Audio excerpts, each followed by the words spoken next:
Hola chicos, ¿cómo estáis? Bueno, en este vídeo vamos a hablar de la electroforesis.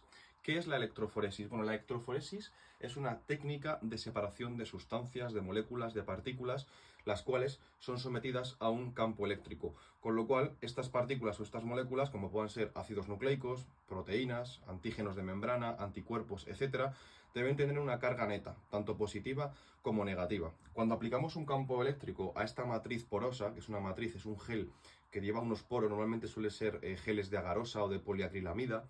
Cuando aplicamos un campo eléctrico, lo que vamos a hacer es que las partículas que están cargadas de manera positiva, su carga neta es positiva, se van a desplazar hacia a lo que es el polo negativo. En este caso, el polo negativo sería el cátodo. Al revés de lo que no podríamos pensar, el cátodo es el polo negativo y el ánodo es el polo positivo. Con lo cual, una partícula, en este caso, por ejemplo, una partícula de ADN, normalmente el ADN tiene carga neta negativa, se va a desplazar hacia el polo positivo, o sea, hacia el ánodo.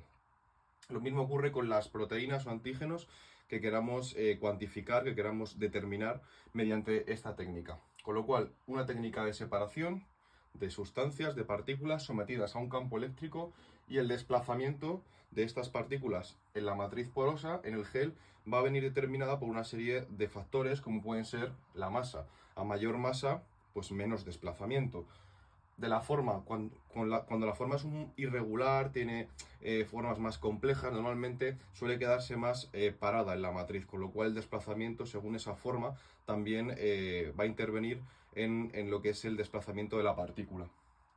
Y la carga, como bien hemos dicho, si la carga neta es muy negativa, pues se va a desplazar más hacia el polo positivo, en este caso. Y bueno, os he puesto dos ejemplos.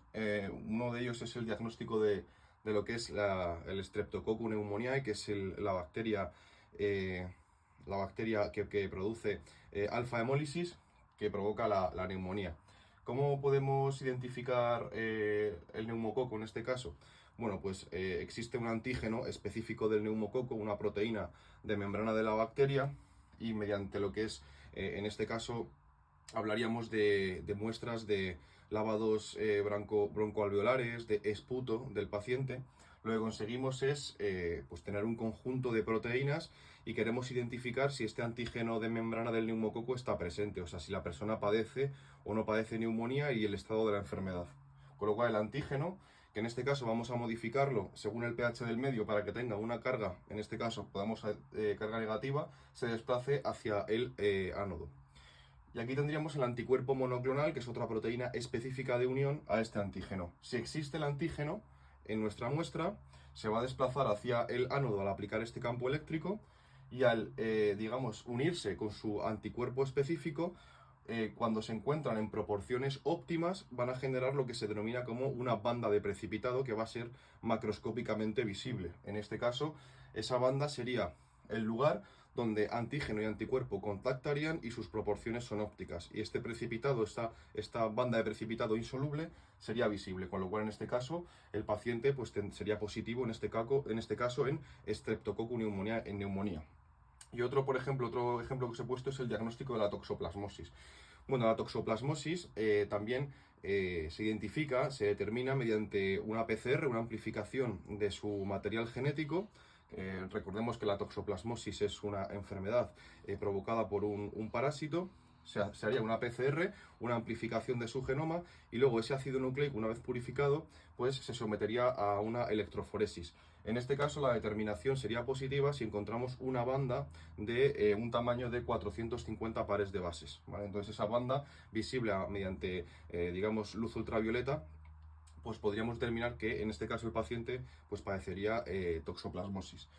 Normalmente cuando determinamos un tamaño en este caso de partícula, en este caso ADN, normalmente los geles de agarosa, en lo que es la parte de la izquierda o de la derecha, normalmente solemos poner estándares de pesos moleculares para saber más o menos a qué altura se encuentra de lo que es la longitud del gel, y poder determinar el peso de la sustancia desconocida. En este caso, pues por ejemplo, lo que es la parte del marcador de peso molecular lo tendríamos en este lado de aquí, y con ello podríamos determinar que el peso esta molécula de ADN pues sería positiva en toxoplasmosis. Entonces, es un poco uno de los ejemplos que se utilizan en los que se utiliza esta técnica analítica de determinación y bueno, hay muchos más, pero bueno, tampoco vamos a entrar en detalle, simplemente comentaros un poco, pues a grosso modo, cuál es el uso de este tipo de técnica. Muchas gracias chicos, que tengáis un buen día.